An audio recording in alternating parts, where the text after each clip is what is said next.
நாம எங்க வந்திருக்கோம்னு பாத்தீங்கன்னா தேனி மாவட்டத்துல ரொம்பவே ஃபேமஸா இருக்கக்கூடிய சுருளி அருவி. ஆனா இன்னைக்கு நம்ம சுருளி அருவியை மட்டும் பார்க்க வரல.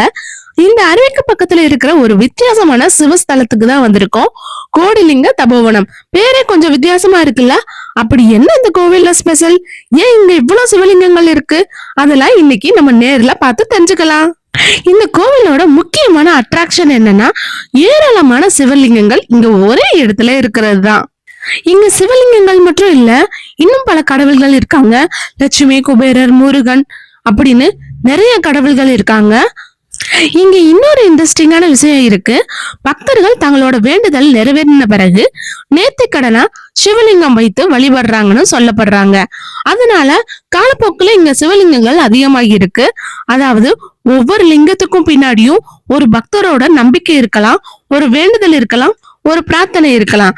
அதுதான் இந்த இடத்தோட இன்னும் ஒரு ஸ்பெஷல் ஃபீல் கொடுக்குது. இந்த கோடி லிங்கங்களை பார்க்க நம்மளுக்கு கோடி கண்கள் தான் வேணும். அவ்வளவு லிங்கங்கள் இந்த சைடும் அந்த சைடும். நாம இங்க நடந்து வரும்போது ஒரு விஷயம் நல்லாவே தெரியுது. இது வெறும் கோவில் மட்டும் இல்ல, சுற்றி இருக்கிற இயற்கை, மலை, காற்று, இந்த அமைதியான சூழல்ல எல்லாமே சேர்ந்து ஒரு ஆன்மீகமான ஃபீலை கொடுக்குது. சில இடங்களுக்கு போனா நம்ம போட்டோ எடுக்கணும்னு தோணும், வீடியோ எடுக்கணும்னு தோணும்.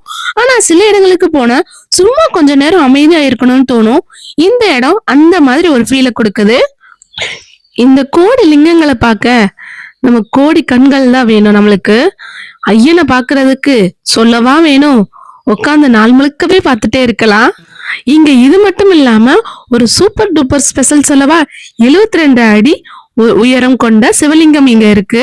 நம்ம 50 ரூபாய் டிக்கெட் கொடுத்து உள்ள போனோம்னா உள்ள பாக்குறதுக்கு அலோவ் பண்ணுவாங்க.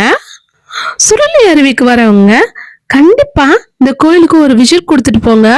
ஆன்மீகம் பிடிச்சவங்களுக்கு மட்டும் இல்ல, இயற்கையை ரசிக்கிறவங்களுக்கும் இந்த இடம் ஒரு நல்ல எக்ஸ்பீரியன்ஸா இருக்கும். கண்டிப்பா நீங்க கோடிலிங்க கோவிலுக்கு ஏற்கனவே வந்திருக்கீங்களா? வந்திருந்தா உங்க எக்ஸ்பீரியன்ஸை கமெண்ட்ல சொல்லுங்க.